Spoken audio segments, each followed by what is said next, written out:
சினிமாவில் எப்படியாவது கஷ்டப்பட்டு வெற்றி அடையணும்னு இருந்த ஒரு சாதாரண அசிஸ்டன்ட் டைரக்டருக்கு பிறந்த ஒரு பிள்ளையா எனக்கும் வாழ்க்கையில வறுமைனா என்னன்னு எனக்கு நல்லாவே தெரியும், பசினா என்னன்னு எனக்கு நல்லாவே தெரியும்.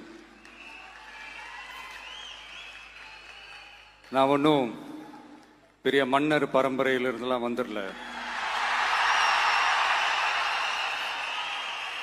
உங்களை மாதிரி தான், உங்கள ஒருத்த மாதிரி தான், உங்க குடும்பத்துல ஒருத்த மாதிரி தான், உங்க புள்ள மாதிரி தான், உங்க மகன் மாதிரி தான், உங்க அண்ணன் மாதிரி தான், உங்க தம்பி மாதிரி தான்.